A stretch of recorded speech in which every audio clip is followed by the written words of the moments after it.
She packed 3 suitcases, but forgot to take her promises. I remember standing by the door that morning, watching her double knot the straps on her designer duffel. She looked back once, smiled absently, then returned to brushing lint off her $1,000 coat. When I offered to carry her bag to the car, she declined. "Nathan, I'm not dying, it's just a business trip." She laughed like that was supposed to reassure me. Maybe it should have. But it didn't. I wasn't worried about the trip. I was worried about her assistant. Leo. Tall, chiseled, barely 30, with movie star teeth and a smile that lingered too long in rooms he didn't belong in. A man who carried confidence the way I carried responsibility, like second skin. She told me not to be insecure. That jealousy was beneath me. That I should be proud of her. Proud. That's what I was for most of our 3 years together. Proud of her climb. Proud of her command of rooms, of investors, of luxury I only ever read about. I met her when she was guest lecturing at a marketing workshop at a university downtown. I was just a consultant, a mid-level analyst who moonlighted as a data strategist for nonprofits.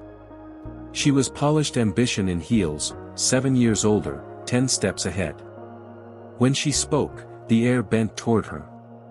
And when she turned to me after class and asked me to lunch, I thought maybe, just maybe, I was enough. For a while, I was. But as she rose, I stayed. Anchored. Middle class stable. Same apartment, same work ethic, same $55 shirts. She told me she loved that about me, that I was her calm. I didn't realize until much later that people like her only crave calm when it's convenient. The night before she left, we had dinner at her favorite rooftop restaurant. She wore that navy silk dress I bought her last Christmas. It hugged her like she was made for it. I reached for her hand across the candlelight. She looked tired. "I've been thinking," she said, eyes tracing the skyline. "When I come back, we should talk about next steps." Next steps? I echoed. Hope blooming too fast in my chest. "Marriage," she whispered. "Or something close." She said it was like a gift. I received it like a promise. I should have looked closer. She never said that to you. The next morning, she kissed me on the cheek, got into the town car, and left me standing on the porch like a dog waiting for a door that never opens again. I watched the taillights shrink into the street until they vanished. For the first week, she texted. Morning hearts. Photos from conference rooms. "Leo's driving me nuts," she joked once. I laughed it off. By week 2, the texts slowed. By week 3, they stopped. Her assistant updated his Instagram daily: sunsets, champagne brunches, hotel spas. She was always there. Smiling. Not once did she mention me. And then the silence settled in like dust on furniture no one plans to touch again.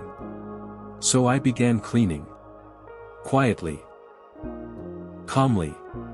Deliberately. I boxed her clothes first. Folded every item the way she liked, precisely, coldly.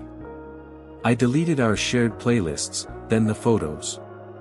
I returned her books to her shelf by publication date. Ordered a moving truck. Gave the landlord notice. Called the cleaners. When she comes back, she'll walk into a house with no scent of us left. Because I left her everything, except myself. She promised me marriage. So I gave her an absence. I didn't grow up expecting luxury. I grew up expecting dinner to last 2 nights and shoes to be passed down. My mother was a 3rd-grade teacher who clipped coupons with surgical precision. My father worked night shifts as a warehouse foreman until arthritis turned his hands into knots. We lived paycheck to paycheck in a small rust-colored duplex outside of Milwaukee. The siding peeled, the roof leaked every winter, but my parents loved each other like it was their job, and maybe that's what made me think love was simple, honest, and enough. I got out. Not because I was smarter, but because I was relentless. I studied hard, clawed my way into a state college on scholarship, and majored in accounting. It wasn't sexy, but it was stable. People trust you when you manage money. They let their guard down. Numbers don't lie. People do. By 29, I had a modest apartment, a decent car with more payments behind me than ahead, and a small but loyal client base of small businesses who couldn't afford big-shot firms. I wasn't rich, but I was proud. I made every cent myself. No handouts. No shortcuts. Just long nights and quiet sacrifices. That's when she walked into my life, Marissa. Have you ever met someone who makes the room recalibrate? Who makes you forget the temperature, your posture, your name? That was her. Blonde in the way Manhattan billboards like, icy, expensive, calculated. Her eyes were the color of high-stakes poker tables, and when she smiled, it felt like a win. But she wasn't just beautiful. Marissa was ambitious wrapped in silk. The CEO of a luxury home design startup backed by her father's investment firm, she was already hosting magazine launches and mingling with real estate billionaires at rooftop galas. We met through a client referral. She needed someone trustworthy to clean up her books. I needed work. At first, I was intimidated. She wore confidence like perfume, intoxicating, lingering. She called me steady, said I was real, like some novelty. At first, I thought it was condescending. Then I thought it was endearing. Then I thought it meant love. She invited me to meetings, lunches, and weekend retreats with her team. She introduced me to her circle, the kind who summer in Tuscany and take macrobiotic cooking classes on Tuesdays. I felt like a visitor in their world, a tolerated guest. Still, Marissa always made me feel like I belonged, to her, at least. She'd lean over during crowded dinners, whisper things only I could hear. Private things. Things that made me believe I was the exception. When she first said she loved me, it was raining. We were in her penthouse kitchen. I was in her shirt. I remember the eggs burning on the stove. She said it so casually, like it had always been true. And maybe that's when I started forgetting who I was. I stopped seeing clients outside her circle. I started dressing differently, eating differently, speaking differently. She offered to pay off my car as a gift. I refused. Then she framed it as a business perk, said I needed a better image. I caved. One compromise became a cascade. Before I realized it, I wasn't just orbiting her world, I was being slowly swallowed by it. Her assistant, Theo, rubbed me the wrong way from the beginning. A tall, sharp-jawed former model turned creative strategist, he was always around. Always helpful. Always deferential. But his eyes held something else. I once joked to Marissa that Theo looked at her the way I used to look at breakfast as a kid, hungry and afraid it might vanish. She laughed. She always laughed things off. I brought it up once, my concern. She called me insecure. You think I'd trade down, she said. You think I'd pick you, then go slumming with Theo? Her words stung, but I let them settle. After all, I was an outsider. The accountant. The nobody with a smart mouth and a second-hand suit. Then came the talk of marriage. Casual at first, her dropping hints about beach weddings and rings that didn't scream. Then, more direct. Maybe after this next quarter, she said one night, wrapped around me like a silk scarf. Let's finish strong first. I was already house hunting by then. Quietly. I wanted to surprise her. I found a place outside the city. Colonial style. Room to grow. Space to start something, permanent. And then she told me she was going away, for a month. A creative sabbatical, she called it. Me and Theo need a fresh perspective for the fall line. He's got this cabin upstate, no distractions. I need clarity. I laughed. I thought it was a joke. A test. It wasn't. She said she'd call. Text. Stay in touch. She didn't. The first week, I rationalized. Spotty signal. Creative focus. Second week, I started hearing whispers, clients, mutual contacts, vague mentions of them being close. By the third week, I stopped sleeping. By the fourth, I stopped pretending. What hurt most wasn't just the betrayal. It was what it said about me. That I was just a phase. A project. The stable guy she tried before choosing chaos again. That all my hard work, all my sacrifices, all my desperate attempts to build something real, meant nothing. That to her, I was just a pit stop on her scenic route to self-discovery. That's when something shifted in me. Something quiet. Cold. Not rage. Not yet. But the seed of it. The seed of knowing that if she could play God with people's lives, I could at least be the storm that reminded her gods can bleed. And that's where this story truly begins. I remember the scent of her passport more vividly than the perfume she wore. That little blue booklet had been sitting on the kitchen island for 2 weeks, just lying there like a snake in the grass. Her name is embossed in gold, Charlotte Monroe, the woman who said she loved me, the woman who whispered promises into my skin like they were vows sealed in blood. Now, she was heading to Tuscany with her assistant, Kyle. Not a colleague. Not friends. Assistant. I am 28 years old. Ivy League. Rolex-wearing gym rat with perfect teeth and a taste for aged wine. She used to joke that he couldn't spell excel if you spotted him the T. But she never laughed quite as hard when he was around. The day she left, I stood by the door holding her suitcase. The wheels of it squeaked as I rolled it toward her, resisting every step like it knew what was coming before I did. "Babe," she said, stepping into her heels, "this trip is purely for the investors. Kyle knows the language. He's just logistics." I smiled like a damn fool. Nodded. Kissed her forehead. "Don't worry about the wedding stuff while you're gone," I said. She gave a half smile and said, "That's why I love you, Mark. You're grounded." Grounded. That's what she'd always called me. Never passionate. Never ambitious. Just grounded. Like a tree she could always come back to when the storm passed. She kissed me again, absent, like muscle memory, and walked out the door. I watched her car pull away from the curb with Kyle behind the wheel, his hand resting on the back of her seat like a possessive teenager.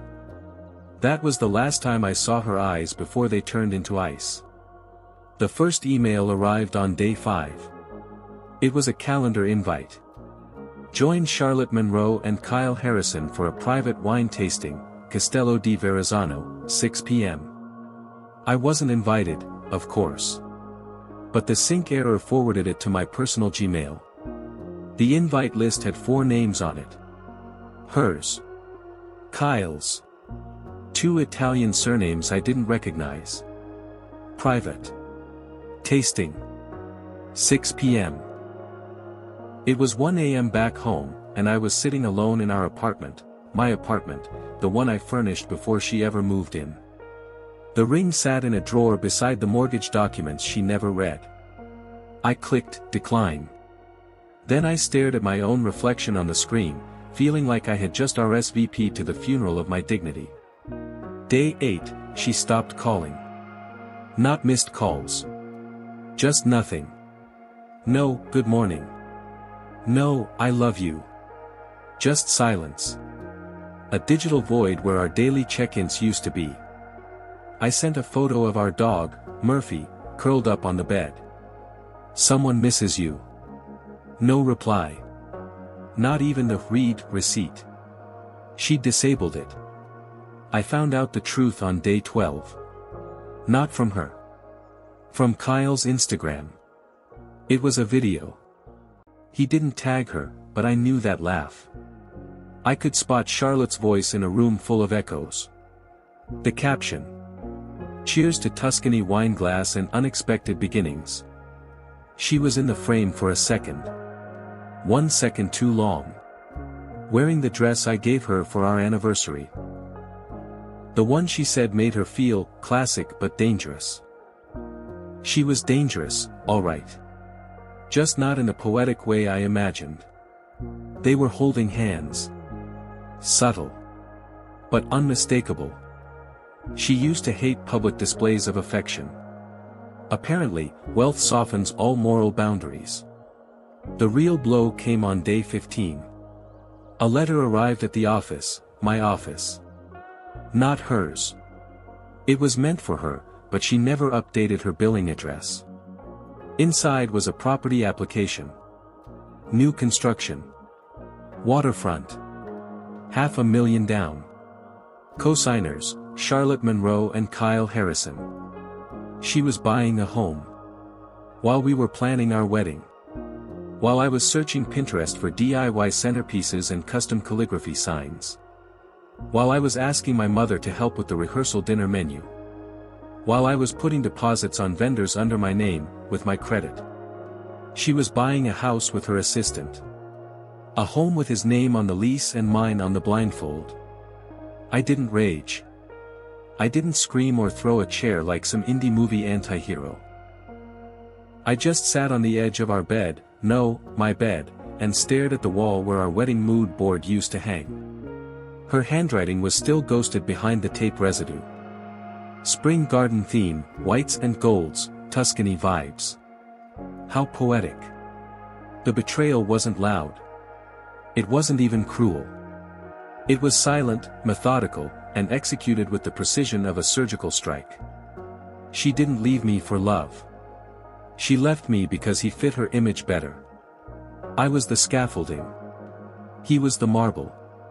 She never said it, but I could feel it in every detail. My middle-class roots embarrassed her. I didn't have a trust fund. I didn't know the difference between Chianti Classico and Reserva. My suits were off the rack. I drove a Camry. Kyle drove a Tesla and knew someone at Sotheby's. The final insult. She came back on day 29. I heard the key turn in the lock while I was cooking dinner, out of habit, not intention. She walked in like she'd just gone to the grocery store. Hey babe, she said, sunglasses still on her face. Smells like garlic in here. I stared at her. Not saying a word. She took off her shades and raised an eyebrow. What? She said. Aren't you happy I'm home? I took 2 steps forward and handed her an envelope. It was everything. Screenshots. Dates. Property contracts. Video stills. And a single line I wrote on the back of a photo we once took in Vermont. I left the furniture. Thought you might need something to sit on when the guilt hits. Then I walked out. I didn't slam the door. I locked it behind me, from the outside. And I didn't look back. They say grief comes in waves, but mine came like a tsunami the night I walked into our apartment and found the closet half empty. A month-long business trip, she said. With him. Her assistant. Nobody. That's what I told myself, but deep down I knew. The way she touched his shoulder. The way her eyes sparkled when he made her laugh. That wasn't business. She left me a note. No goodbye. No remorse. Just a promise. When I return, we'll talk about our future. I love you. I really do. I laughed when I read it. A hollow, broken sound that echoed through our home, the one I'd built, paid for, sacrificed sleep and sanity to create. The one she wanted to redecorate with his taste. At first, I collapsed. Then I combusted. But now I'm calm. Because something inside me shifted. Grief turned into clarity. Pain, into purpose. She wanted power. I'd give her power, just not the kind she could control. She didn't know the real me. The version that paid attention. The one who didn't just love her, but studied her. The one who remembered passwords, calendar entries, offhand comments about her PR firm's largest client. The one who stayed silent while she flaunted wealth, while her parents called me ambitious in a charming way, code 4, beneath her. I began cataloging everything. First, her weaknesses. Vanity. Legacy. Reputation. Those were her soft spots. She'd built her public image like a sculpture. Airbrushed press releases, flattering features in startup magazines, carefully curated Instagram reels with filtered warmth and faux humility. She needed people to believe she was kind, sharp, deserving of everything. Second, her secrets. I knew about the side consulting she wasn't reporting to the IRS. The one she did through a shell account registered under her sister's name, who, by the way, lives in Florida and has no clue she's CEO of Haven Insight. I helped her set up that company. I have the documents. The paper trail. The metadata. Third, her assistant, Mark. I dug into his social footprint. He's not as discreet as she is. One burner Twitter account, a Reddit handle that matches his Steam profile, and a string of posts about office power dynamics in the r/dead bedrooms forum. She doesn't know he's bitter. She thinks he worships her. She doesn't realize he's already feeling used. All I had to do was plant the seed. I scheduled a fake email from a client. Someone important, high profile, from an industry she desperately wanted to break into, tech philanthropy. I used a burner domain that looked authentic. I sent the email directly to Mark, not her. I told him that we'd like to engage with her agency, but we had concerns about transparency. Attached was a file, redacted, but just enough to show questionable invoices, references to Haven Insight, and a note saying, "We're vetting leadership integrity." I knew he'd forward it. And he did. Within hours, she was calling lawyers. I watched her panic from a distance, through our mutual contacts. I watched her try to scramble, silence things before they caught fire. She thought the threat was external. But that was just the appetizer. Next came the personal detonation. I mailed her mother a USB drive. No note. Just files. Screenshots. Emails. Voice memos she left me by accident, rambling about how I'm only with him because I know he'll never leave me. He's like an emotional dog. That one hurt when I first heard it. Now it was a weapon.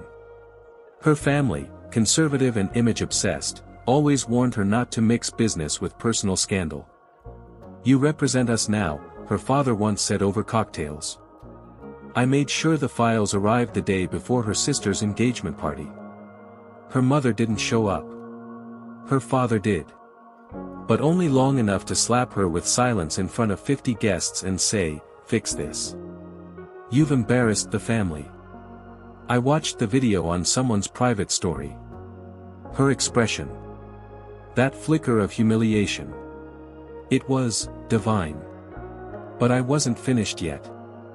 I leaked the documents, anonymously, to a watchdog group that monitors unethical business practices in mid-sized firms. They just launched a campaign on influencer CEOs who hide their money. I gave them everything. And I timed it for the week she came back from her trip. She landed thinking she still held all the cards. But the house she expected to return to?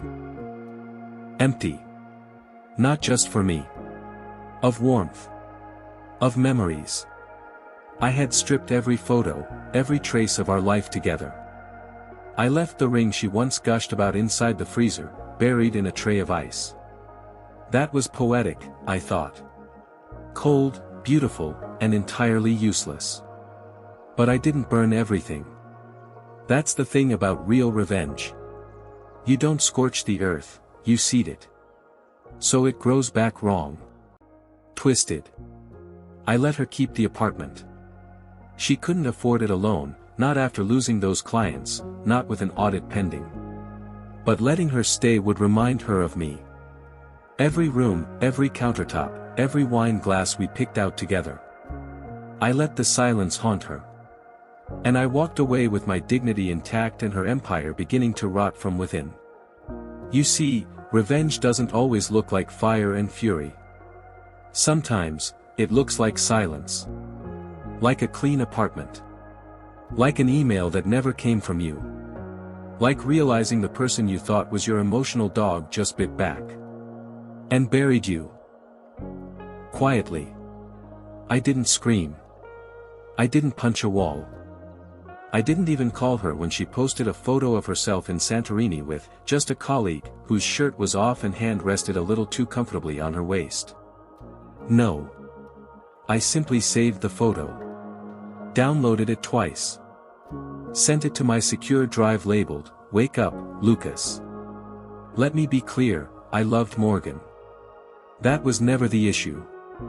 The problem was, she loved being loved, especially by men who had something she could exploit. First, her father's money. Then, her ex-husband's connections. Then me, because I was the only one foolish enough to believe she wanted something real. But the woman I planned to marry had become a strategist. I was just her stepping stone to respectability. A middle-class, emotionally available, well-spoken tech consultant who could give her the appearance of stability while she entertained chaos in private. She thought she'd broken me. Thought I'd wallow in silence, maybe beg her to come home, maybe wait around to be chosen. What she didn't know was that by the time she walked through that door again, the only thing waiting for her was an echo. Her condo was technically mine. I'd purchased it under my name when she said her credit situation was still a mess after her divorce. Foolishly, I believed that was trust. Now, it became leverage. I timed everything to precision, something she always underestimated about me. Morgan thrived on emotional messes, on drama, on chaos. But I am a man of systems. First, I pulled out. Every financial tie, cut. Her phone. On my business plan. Cancelled. Her Tesla. My lease. Returned. Utilities. All switched. She'd wake up one day in Mykonos without signal, without money, without a car back home. I didn't do it to humiliate her. I did it to teach her what a life built on borrowed stability felt like when the foundation moved. But that was just the prelude. The real revenge was emotional. I knew what mattered most to Morgan, image. She could survive a breakup, but not a reputation hit. So, I fed her own illusion back to the very people she performed for. Before she left, she begged me to attend her father's upcoming charity gala on her behalf. It would mean a lot, she said, eyes glassy, pretending she saw me, not a pawn. So I did. But I didn't go alone. I arrived with Elise Carter, an old friend from college, now a confident attorney with a warm smile and presence that demanded attention without trying. The kind of woman Morgan would feel threatened by on sight. Elise had agreed to help me the moment I showed her the photos and the messages Morgan accidentally left open on my laptop. Let her know what she lost, Elise whispered that night, tightening my tie. The moment we walked in, I saw her father's eyes light up, not at Elise, not even at me, but at the illusion. I had moved on. I had chosen better. I had leveled up. And more importantly, I didn't need Morgan anymore. Not to navigate his circle. Not to hold a conversation. Not to be charming or useful. I was already enough. Of course, Morgan didn't know yet. Not until she returned, 2 weeks earlier than planned. She texted me casually. "Babe. Home in 2 days. Redheart, can't wait to see you and finally breathe." I responded with a simple, "Glad to hear that. The apartment might feel different." When she landed, I was gone. I left the key where it always was, under the fake rock by the potted plant she never watered. But everything else had vanished. Furniture, sold or donated. My things, gone. Even the stupid bamboo bookshelf she insisted we build together while pretending she knew how to hold a drill, disassembled, pieces tossed. In its place, I left a single white envelope on the kitchen island. No grand speech. No raging accusations. Just this. Morgan. You asked me to wait. You asked me to trust you. I did. And in return, you turned me into a placeholder. So I did the one thing a placeholder does when he realizes the shelf he's standing on was never stable. I stepped away. Everything you built with me was an illusion of stability. Now you get to build something real. Alone. Lucas. She tried calling. 12 missed calls. I watched them ring out. Then came the messages. Lucas, WTF is this? Where are you? You didn't even wait for me to explain. You're being cruel. I was confused, not cheating. Why are you acting like I don't matter? But she was cheating. And she didn't matter. Not in the way she wanted, to control, to dominate, to manipulate. A week later, she posted a photo of herself at the condo, pretending life was fine. New beginnings, the caption read, but the curtains were gone, the lighting all wrong. Empty walls. Echoes behind every filtered smile. The image was staged, but the hollowness wasn't. I made sure her assistant got a call from HR at his firm. Not from me. From a journalist friend of Elisa's who posed as a whistleblower. Apparently, inappropriate conduct during a work-related vacation doesn't sit well with luxury clients when leaked on anonymous forums.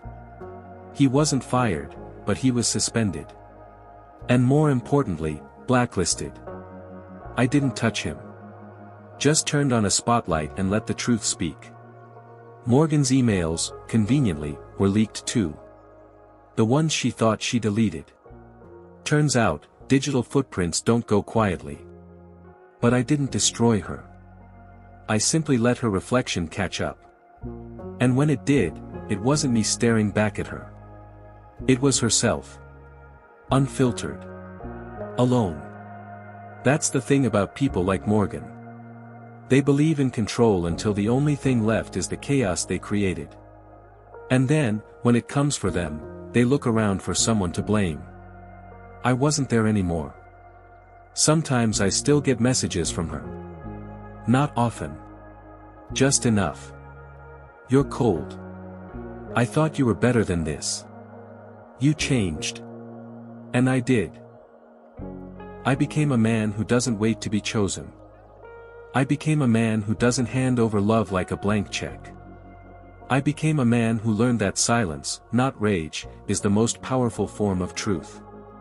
She left for a month, expecting me to wait at the window. Instead, I left an empty home, and took myself with it. The house echoed now. No clinking of wine glasses. No idle chatter about her designer meetings or spa sessions.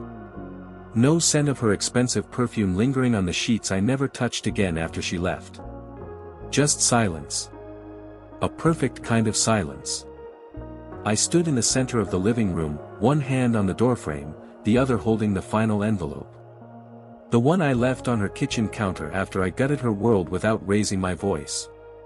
My revenge hadn't come with screams or broken dishes, it came in the form of transfer slips, frozen accounts, legal filings, and one very public presentation where I exposed her company's internal misconduct without ever mentioning her name. But everyone knew. She'd built her empire by stepping on backs like mine. Using love like leverage. Offering marriage as a baited promise while she disappeared for 30 days with her assistant, the man she called harmless. Turns out he wasn't. But that didn't matter now. What mattered was the moment her empire collapsed, she called me. She called me. Crying. Begging. Accusing. And then pleading again. She asked how I could be so cruel. I didn't even flinch. I just learned from the best, I said before hanging up. Funny how silence used to terrify me.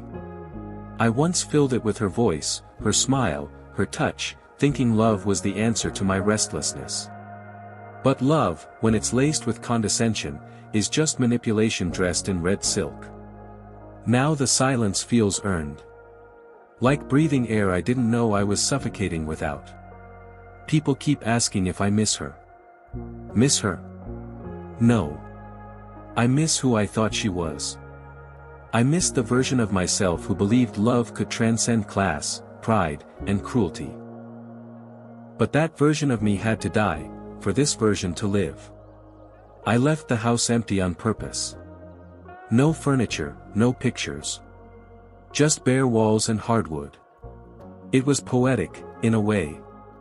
A mirror of what she left me with when she boarded that plane with her assistant, hollow space where intimacy used to be. But I took back more than just control. I took back my name.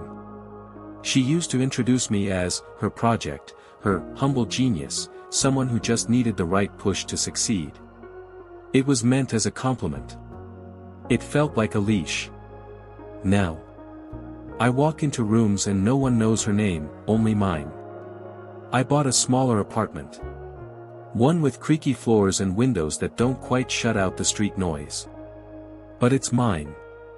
Every inch of it is mine. And when I sit on the old couch with a chipped coffee mug and my laptop on my knees, I don't feel poor. I feel clean. I started writing again. Not emails or proposals or budgets. Stories. Short ones. About people who break and mend. About betrayal and truth. About healing without apology. Maybe no one will ever read them. But for the first time, I don't need anyone to. She texted last week.